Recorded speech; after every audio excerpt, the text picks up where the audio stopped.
Hi, everyone. Thank you very much for joining tonight's live show. My name is Liz Monroe. I'm the Senior Marketing Manager at the Flutie Foundation, and I'm pleased to welcome you to the Flutie Foundation's first ever Stories from the Spectrum. So this is a brand new Flutie Foundation initiative. Basically, we're going to be going live every Tuesday night at 8 p.m. Eastern, right here on YouTube Live. So make sure you hit subscribe right now for more exciting content coming your way. And we're really excited to start the Stories from the Spectrum series. If you have seen the Flutie Foundation's Facebook Live shows, it's very, very similar, but more of an open conversation that will really highlight autism self-advocates and their stories. So we started the show for two reasons, basically. The first reason is really to elevate the voices of people with autism. So all of these episodes will feature autism self-advocates and share their truths and share their stories. And the second reason is we wanted to meet you here on YouTube. So welcome to the Flutie Foundation's YouTube channel. We're really excited to have you here. So make sure you subscribe. And there will be very much more exciting content coming your way right here on this YouTube channel throughout the coming weeks. And you won't want to miss it. I promise it's going to be so exciting, so thrilling. So welcome to this channel. Thanks for coming here. We're really excited to have you. I'm going to bring on tonight's guests. And then I'm going to stop talking. I'm going to play the role of moderator, and I'll also be behind the scenes. I'll be answering your comments. So make sure you comment throughout this segment. It's a very open conversation. So without further ado, I'm very pleased to welcome tonight's guests, Paul Walderman from Toronto, Canada, and Mike Palmer from Boston, Massachusetts. Hi, guys. Welcome. Hey, Liz. Good How are you? Good. How about you? Good. Welcome to the first ever Stories from the Spectrum, episode 1. You guys are our first live guests ever, so welcome. Thanks for joining. I'm completely honored. Honored to be here, Liz. Yes. We're very excited. And tonight is basically, it's like the three of us will be having a conversation. Very casual, very informal. So audience, if you're watching, make sure drop comments, ask questions. We're here to just talk and share stories tonight. So I'm going to let you introduce yourselves. Mike, if you want to start. Thank you. Thanks for that, Liz. My name is Mike Palmer. I'm currently living in Boston, Massachusetts. I'm a marathon runner, an avid sports fan, but mostly a marathon runner. About 3 weeks ago, I ran the Boston Marathon, which was awesome. It was an incredible day with lots of fun times with teammates. The spectators are awesome. And then this coming Sunday, I'm doing the double-double, as I like to call it, running the New York City Marathon, which will be hopefully a blast. Looking forward to it. Training's been going really well, and just can't wait to get to New York City.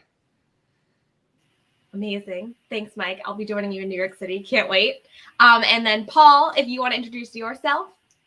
Certainly, Liz. So good evening, everybody, for those who are watching. For those of you who don't know me, my name is Paul Walderman. I live in Toronto, Canada, north of the border, that is. And I am a digital content specialist for a high-profile sports and entertainment organization. And so I focus primarily on Toronto Argonauts-related content. I grew up in an area called North York, I'm 31 years old, and I live in the downtown area in my own condominium. I have this beautiful,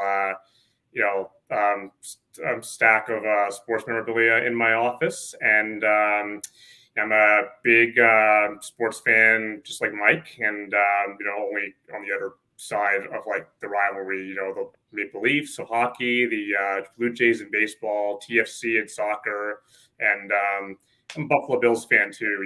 Because my family grew up as Bills fans, being close to Buffalo, and I'm an avid cyclist. I can bike 30 to 60 kilometers. We go by the metric system here in Canada. And I have traveled to 34 countries on 4 different continents. And, I have lots of really amazing friends and connections, worldwide from different backgrounds and different cultures. So that's a bit about my background and everything. And, yeah, that's the whole gist of my story pretty much. Thank you, Paul. That's awesome. So 34 countries. We have Right. 8 viewers watching right now. So if you're from somewhere that you want us to know, shout out where you're from in the comments right now, and we'll highlight the first place that pops up. But I also have a question that popped up, Paul, while you talked. Yep. From Executive Director Nick Savarese. Do you want to answer this? Flutie played for the Argonauts, right? Yes, that is correct. He played for the Argonauts in 1996 and 1997, and both seasons the Argonauts were 15-3, and we had won the Grey Cup both those seasons, back to back. I think the only team other than the Montreal Alouettes in 09 and 10 to accomplish that feat in the last 35 plus years. Yeah. Amazing. Oh, and we have the first comment from St. Louis. This is Alyssa Shank. She works for the Flutie Foundation, and she just moved from St. Louis to Boston. So shout out, Alyssa. Thanks for your comment. Congratulations, Alyssa. Yes. And then just before we start and dive right into the conversation, we do want to make sure that it's a safe space. And I think someone wants to bring up one word that we are not going to say this entire show. Which one of you wants to start this conversation? I believe it starts with the letter D. Well, go ahead, Mike. All right. So tonight we'll not be using the word disability. Instead, we will be using the word, I believe it is special abilities. Is that correct, Paul? Special abilities or abilities? Yep, either or. I like it. Love it. Great. Okay, great. Perfect. And that goes for the commenters too. So no D word at all this entire episode. So I'm just going to jump right in to the first topic of discussion, growing up on the autism spectrum. I'll start off with a question, but again, this is free-flowing conversation, so just jump right in. My question for you is, if you could go back in time and tell your younger self one piece of advice, what would it be? Mike, we'll start off with you.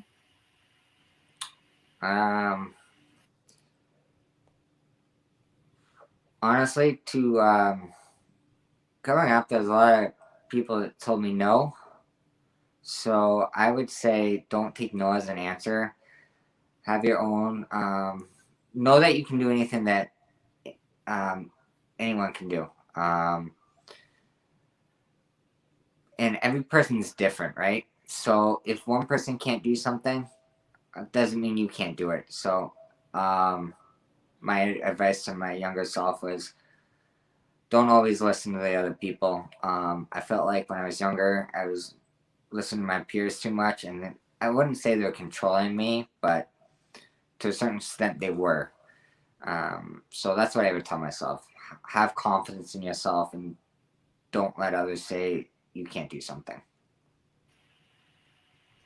Love it. Great. Paul, do you want to take a stab at the question? I'll re-ask it just in case there are people who are just joining now. So my question is, if you could go back in time, so growing up on the autism spectrum, if you could go back in time and tell your younger self one piece of advice, what would it be? Great question, Liz. So I'm in a unique position to answer this because as an advocate myself, like when I was 15, 14, young, I didn't have anybody to look up to, as a leader, as a role model. So, as an autism leader myself now and an advocate, I would give my younger self, some very, very genuine advice and just let, young Paul know that, just be confident in yourself and just be positive and don't take no for an answer. And similar to what, Mike answered earlier, I would certainly say, just don't listen to, your peers, but are your, acquaintances or your friends, and even your own family for that matter. I can speak, from learning these lessons in real time myself, growing up. And, so, and I not long ago, like had, my friend's nephew, I got to meet with him in person. He's like a young, teenager, but he, has the maturity of like an older person and gets along with older people. And so that was a very, very eye-opening experience. And he's on the spectrum, of course. And so I got to speak with him, and, we had a really like eloquent conversation together. So, when I think about that moment, I usually think about, well, what would I have told myself when I was his age? And I mean, I didn't have anybody to really look up to. I didn't even understand what the word neurodiversity was. I was probably very naive at the time. And like, I mean, growing up, I certainly didn't understand that I was being systemically discriminated against or systemically misunderstood. I mean, I kind of knew it then, but I certainly know it more now to a degree, and that and this comes from all aspects of society, like at the workplace, at like in my dating life, in my in my school life, and even like with like some members of my extended family, not my immediate family necessarily, but my extended family. Some of them, not all of them, that have definitely misunderstood me or not like wanted to like listen for a while. So yeah, I mean that's the advice I would give my younger self is, don't be afraid to fail. Like, because if we don't fail, we don't learn anything in life. And I can speak from experience just by having failed numerous times, like at many different subjects. I've been knocked down, but I've also gotten myself back up, like again and again and again, like time and time again. And that's the advice I would give my younger self: is be confident, be positive, be strong, and have courage. Great. Thank you for sharing that. Mike, if you have anything that you want to like riff off of as Paul is speaking, feel free. Otherwise, I'll just jump right into my next question for both of you. So you both kind of gave very, very similar answers there. So I feel like the next question might be similar too. But do you have any certain person or any certain role in your life who you want to give praise to for helping you get to where you are today? Mike. Yeah, so I've been fortunate to be surrounded by some amazing people through high school and then post-college. In high school, it was high school coaches Mike Greco, Jay Golden, Tom Keenan, Jay Golden. I think I got them all. And then Chip Collins. So those couple people in high school really made me accept who I was, and really gave me the great experience that I had, and that I was able to fit in high school. Because high school was really tough. I felt like I didn't have many friends. But those were a couple of people that I could go for anything. If I was having a bad day, I could just go to the classroom and just talk to them, and they would always be there to listen, and anything I needed, they gave me. And then the last couple of years, besides the running community that I've been part of, there's a couple of people that have had a humongous impact on my life. So I used to work for a hockey team, so I was also surrounded by some amazing people as well. So the coach Paul Maher, the trainer Jerry Foster, they accepted me, and they before I met them, I was really scared to come out, and I didn't want people to know that I had autism. I didn't want to lose friends, but I remember it from day one. After I told them, they were on board, and they accepted me for who I was. It didn't matter that I had autism. That really meant the world to me, because it was one of the first times I felt comfortable around people and having them know. So those couple people were truly amazing, and people that I've looked up to and that have had a huge impact on my life. Great. And how about you, Paul? Can you repeat the question one more time, please? Just Sure. Yep.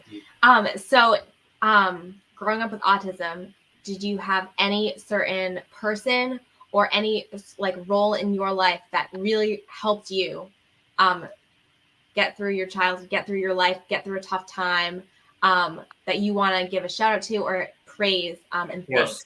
Absolutely. I would say it's only appropriate for me to start with my own parents. You know, I would not have been where I am today without their tireless efforts and, you know, their sacrifices that they made for me. I mean, putting me in special ed school and, you know, like, you know, just speech therapy sessions and, you know, being able to be from a family of like means who had the resources to help me overcome my injustices, because not everybody who lives with autism will come from those you know, kind of families. You know, that's just the reality of it. And I'm, you know, don't need to, you know, sugarcoat this, you know, because it's kind of, you know, a statement of truth that's like, you know, the sad reality for many families who were impacted by autism.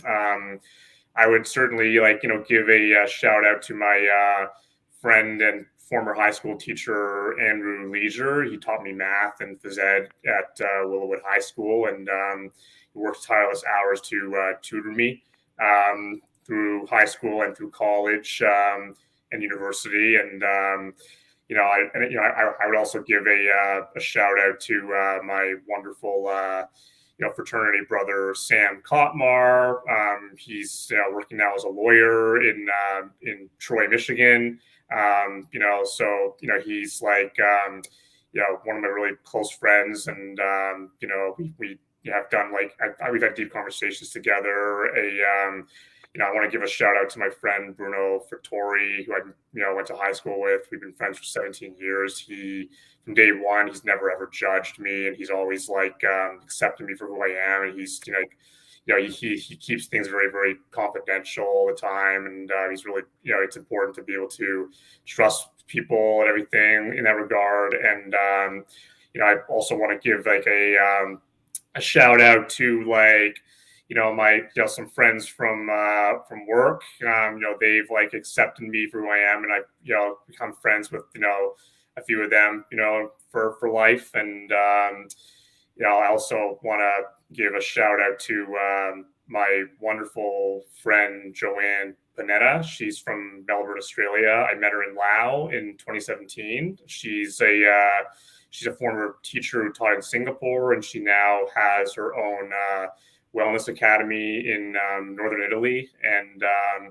you know, I actually did a podcast similar to this with her, and you know, I opened up to some really deep questions with her, and you know, she's very, very like genuine and doesn't like judge ever. And like, I'm really, really like thankful to have, you know, met her in the middle of Southeast Asia. You know, like destiny brings people together, and you know, so you know, those are really the people I want to give a shout out to. And also, you know, I want to give a shout out to Michael Copeland and Sarah Moore, who and Megan Rogers, who, you know, hired me and mentored me at the Toronto Argonauts football club in 2016 when I first started there.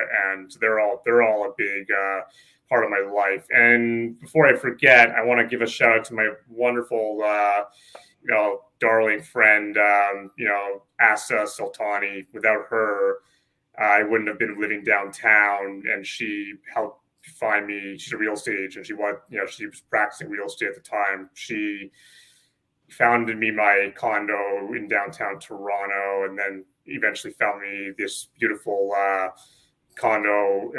I mean, I'm right by the Lake Ontario, where I live now, and I own this condo. So you know, I'm very, very, you know, thankful for her, and she's a very, very special woman too. And she just had a baby not too long ago who's adorably cute. So I'm kind of like, you know, her. I'm kind of like her daughter's like honorary uncle, and you know, she's like my honorary niece, and you know, they're very, very special. Love it. That's amazing, Also, Paul. Thank you. Also, I want to shout out, don't know why I didn't do it, but my family had a huge impact on my life as well. Like Paul mentioned with his family, I would not be the person I was without them having their support every day, whether I'm in a bad mood or good mood. They were always there to listen to me, so I wouldn't be there without them either. Amazing. And then before we jump into the next big topic of the night, which is employment, workplace, I just want to say hi to any new viewers. Welcome to episode 1 of Stories from the Spectrum, hosted by the Flutie Foundation. Please subscribe. Welcome to the channel. We are having a deep dive conversation with 2 amazing people, Mike Palmer and Paul Walderman. So thank you for joining. And now I will jump into the next question. So we'll go back to Paul for this. So can you tell me about, just take me back, what it was like getting either your first job or your most memorable job? So you can bring me back either to like, well, what was your first job? Do you want to talk about that? And then how did you get your memorable job or your first job? Well, Liz, I guess I'll start from the beginning. You know, I started all the way back as a co-op student working at Home Depot, and it was only for 3 months. It was for no money, and I was helping customers. You know, and I knew then that it definitely wasn't for me. Like, it was like I wasn't going to be like working in like a retail store, or a home improvement store, like for like the rest of my life. And a few years after that, in the summer, I worked for a property management firm in Toronto, for a summer job, and that wasn't really for me either. I mean, it was fun to drive a car and go around, but that wasn't really for me. And then like a few years passed, and I realized, well, professional sports is where I have to be. And like I started with Toronto FC, and I as an intern doing analytics, and I didn't really it was a fun job, but I worked for no money, and they, when they did start to pay me, they paid me like $100, a week, and so I realized that I happen to have very high-end connections to that organization, so I was able to get a job with the Argonauts at the time, and and I was hired as a special projects coordinator. I'm doing like marketing kind of work, and I actually got to work for the Grey Cup Festival in 2016, which was in Toronto. The Argonauts didn't make it that year. They ended up winning the following year in Ottawa. So I got to like start discovering that I had special skills in like writing. I wrote articles for like game day themes. Like I did an Armed Forces Night theme. I did a breast cancer awareness theme. I did like a fan experience theme.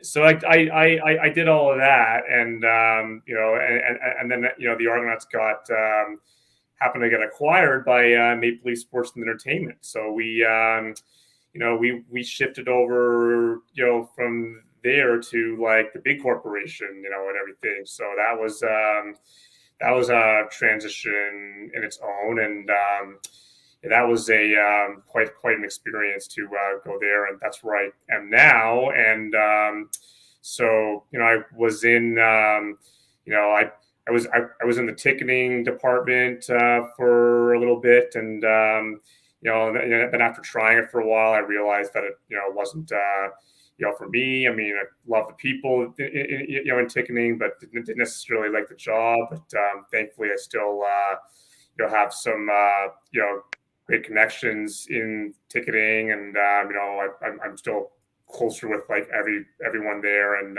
so I went to marketing, and I am now a digital content specialist, and I successfully posted stories on argonauts.ca about like 3rd and 5. That's the James Wilder Jr. catch in the 2017 East Final. I posted on Damon Allen's shovel pass when he became professional football's all-time passer in 2006 at the time.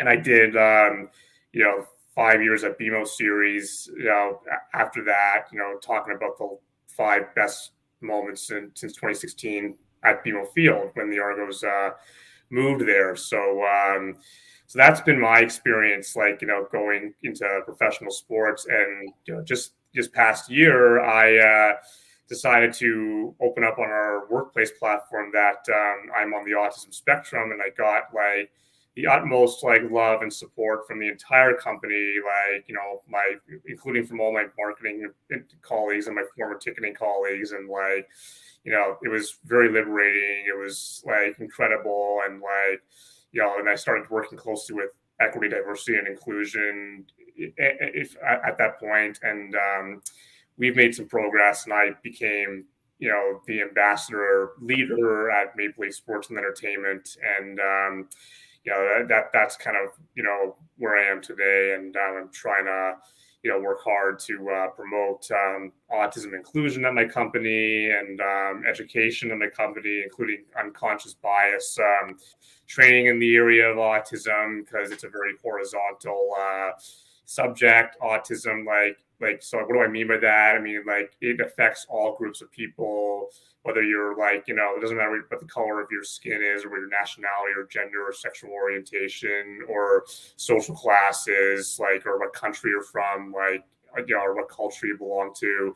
Autism is a, you know, worldwide global epidemic. And as a world traveler who has been to 34 countries, there are people with autism in all these countries as well. And so I participated on the United Nations call back in April about work inclusion in like, you know, the workplace for autism. I got to listen to people from, you know, from Denmark. You know, I got to listen to, like, I think a woman from Kenya. I got to listen to someone from Morocco. I got to listen to like someone from India, and a couple of people from the United States. And they were very eye-opening experiences, you know, and, you know, getting to hear about like the public funding, the lack of support they get in those countries compared to what we get in this part of the world. So that was very, really like, you know, eye-opening and fascinating to, you know, get that perspective on. And you know, I definitely want to, you know, work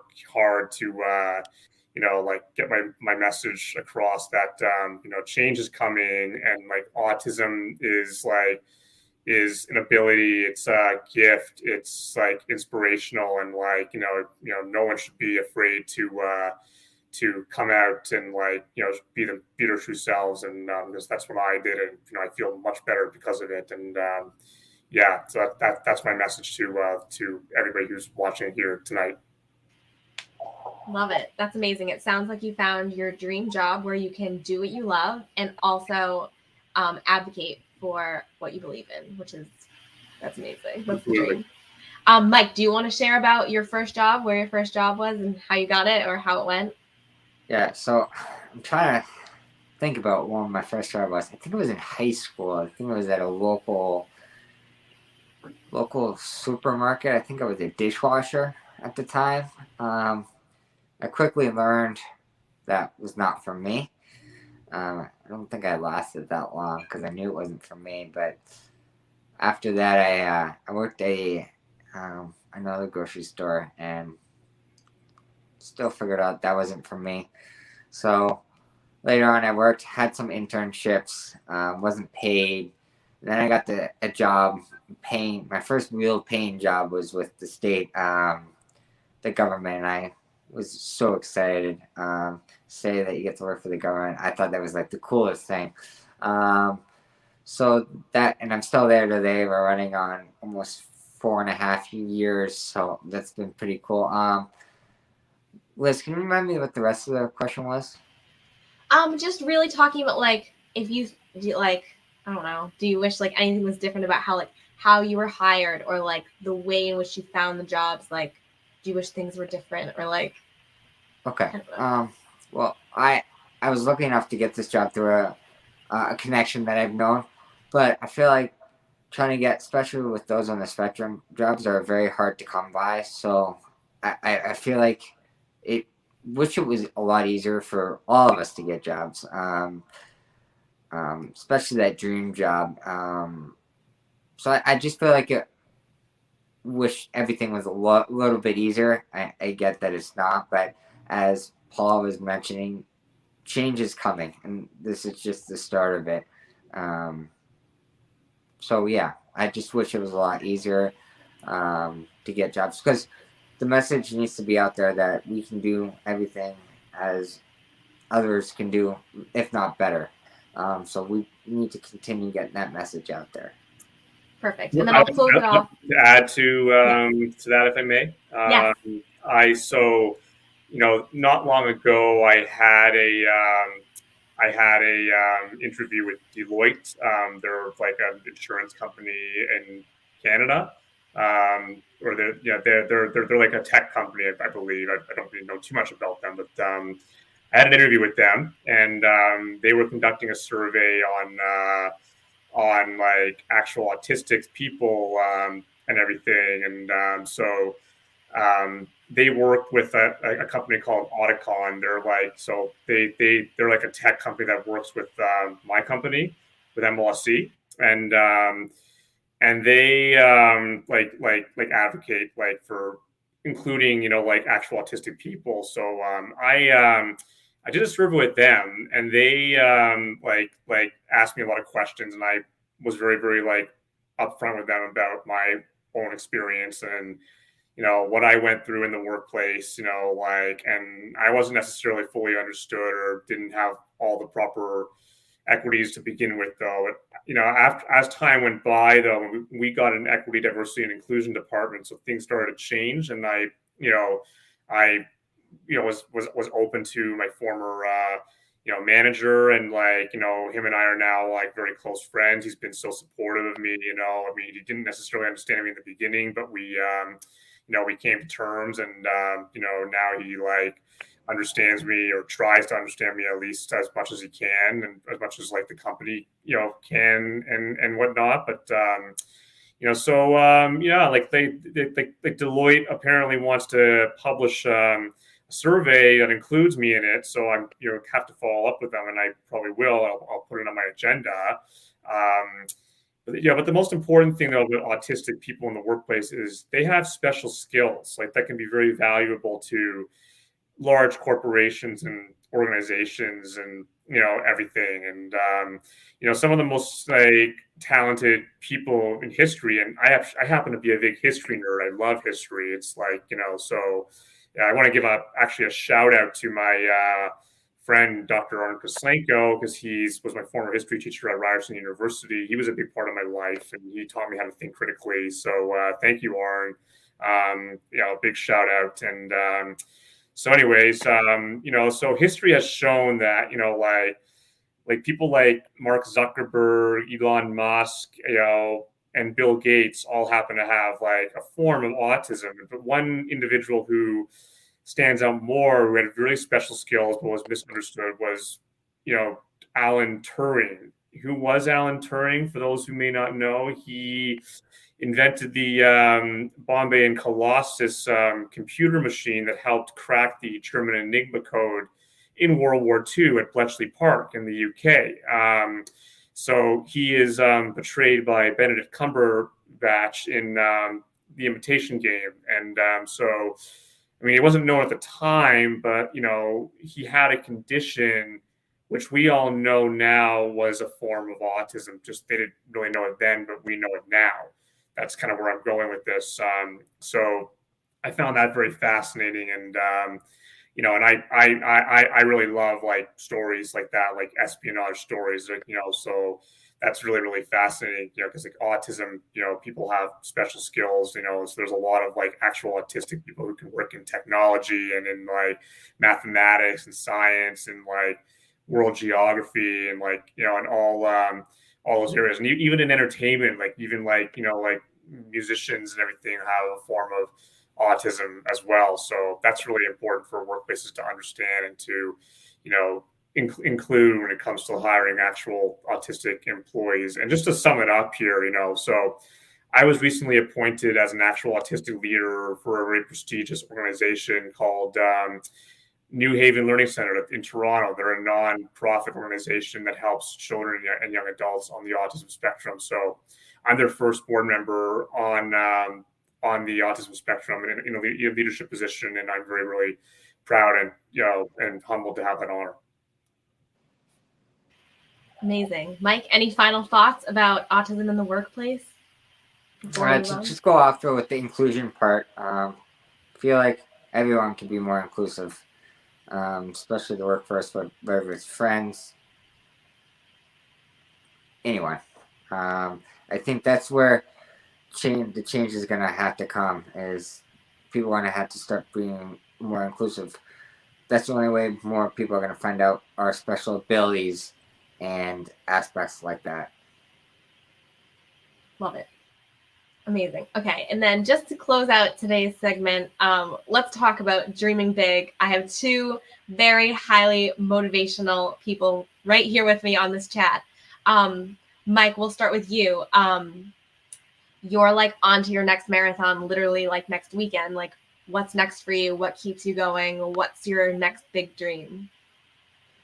That's a very great question, Liz, because that answer changes maybe hourly. So what's next? Obviously, I have New York this Sunday, and hopefully that goes well. I'm looking forward to it. It's a new course that I haven't run before. And then after that, who knows? I'm going to sit back and maybe take a week or two to look at my options. Boston, the thing that's really interesting about this year is the next race that I would probably run would be the Boston Marathon, which is next April. Well, registration starts off next week, so I have like 3 days to decide if I want to run or not. But if it's not Boston, it's not Boston. We'll find another race, hopefully another race or some other journey. I've also maybe wanted to try cycling. I know Paul said he likes to cycle. That's been something cool of mine. Or maybe a triathlon, something like that. But I'm going to continue to be active, trying to be a trailblazer for those who are on the spectrum. And who knows? I honestly don't know what my next step is, but I know it's going to be big. It will probably be, honestly, another marathon. If just when it will be. Love it. That will be the next. Time will tell. Or if it's triathlon, Paul, will you be joining Mike on his triathlon? I'll tell you, Liz. I don't know if I'm much of a triathloner, but I'm definitely a big cyclist, and love it. Okay. I love biking and everything.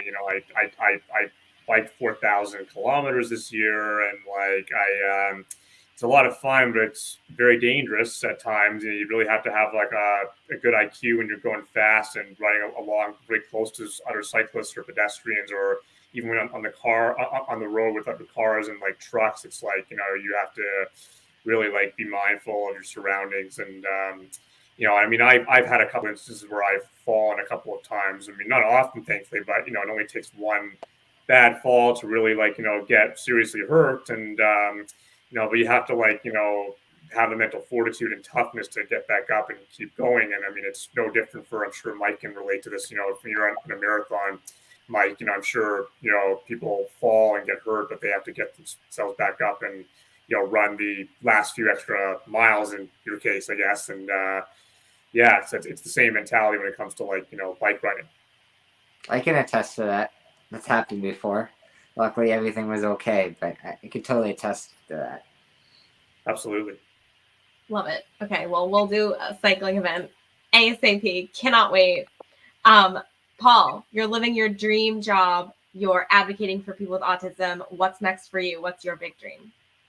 My big dream, Liz, is to become a worldwide, global autism advocate, and to speak to, families, and organizations and government institutions, educational associations, in Canada, the United States, all over Europe and the Middle East, to even I know that the United Arab Emirates in Dubai has great autism programs that I follow very closely, like Dubai Autism Center, for instance. And they have movie theaters with sensory free environments over there, and which is really, really impressive and important. And so I'm really I do all these podcasts just to share my experiences and my stories and the stories of others, for that matter, with my connections around the world who I'm very pleased and fortunate to have, and they make my life for what it is, and I wouldn't have been able to like be the open-minded person and learn about the world without them, because when you have these conversations with people from these countries and cultures, they could make such a big difference in our lives, and like it really opens up the mind, and it like broadens our knowledge. And I've always been, I mean, I confess in a friendly way, I'm much more of a global individual than I am Canadian. So Mike, I would definitely just challenge you to come and explore Canada, because you have potential to be more Canadian than I do, for that matter, and many other matters. So I mean, I really like, I mean, no disrespect to Canada, it's a beautiful country, but I just like I have other travel plans on my agenda, to in a world to see before I see the rest of my own country, in a sense. So that's really my dream, is to be a global autism advocate, and to make change for the inclusion of actual autistics in society, like in our world. That's a challenge accepted there, Paul. Love to come explore Canada with you. Just friendly piece of advice, my friend. Try not to come here between like November and like February, March, because it is freezing cold here in the winter, and I would not recommend it, my friend. I would definitely like come here like in the summer months. Absolutely. I would definitely want to go. Just FYI, when do you pour maple syrup onto snow and it turns into those like pops? Is that a thing? Well, to be honest, actually, I've never really tried that experience. It's definitely a friendly stereotype with Canadians, for sure. I mean, I'm not very much of a maple syrup guy, really. But and I'm not really a poutine person either. So that's another stereotype that is big with Canadians. So I don't enjoy poutine that much, though. I mean, no disrespect to some of my Canadian viewers who might be watching. So, but that's just like my preference in a sense. I love poutine. Mike, do you like poutine? No. I've had it before. Okay, I've been to Canada twice. But to piggy off of that, also, please. My next step is I also want to create change. That's why I'm doing this as well. Love to create change and have our entire world, not just the workplace, but our entire world more inclusive to those on the spectrum. And I want people to give us the chance to show that our special abilities and how special they can be. Love it. Amazing. Well, thank you both for joining me tonight on the first episode. One more thing. Just before we end. Show and tell. Yes, I have a quick thing to show the audience here. So we were on the subject of dreams and everything. So I was very, very like fortunate to have my dream achieved, by like getting a couple of very prestigious championship rings, which I'm going to show right here and now. So the first thing is so I'm going to flash right over here. That's a Toronto Raptors 2019 championship ring, and on my ring finger is 2017 Toronto Argonauts Grey Cup championship ring. And so I got these during my time working in professional sports, and I'm really, really like honored and proud to have these pieces of jewelry. And the Raptors ring is a little heavier, but it's like I only wear it on special occasions, so I felt tonight would be an appropriate time to showcase it. And our former Raptor, Kyle Lowry, who's now playing for the Miami Heat, he said when we got our rings, like enjoy it, show it off, make other people jealous, not in a bad way, in a good way, that is. And, just like, have fun with it, and, and embrace it. Love it. And I got something on it. It's not as special as those rings, because those rings are awesome. But as a runner, I think, if not an Olympic medal, there's one medal that a lot of runners want. And by completing the Boston Marathon, I was able to achieve that. So here's my little piece of medal that I have. It's the marathon medal from this year, and This one looks like it's pretty much all gold. And this only comes up on special occasions as well. And I thought tonight was one of them. Congratulations. Love it. Ending on a blinged out note. Love it. Awesome. Thanks, Well, Paul. thank you both again for being on episode 1 of Stories from the Spectrum. Thank you to our amazing audience for all of your comments tonight. Before you leave, make sure you subscribe to the Flutie Foundation's YouTube channel for more great content coming your way, and we'll see you next Tuesday. Thank you. Bye. Thank you. Take care. Thank you.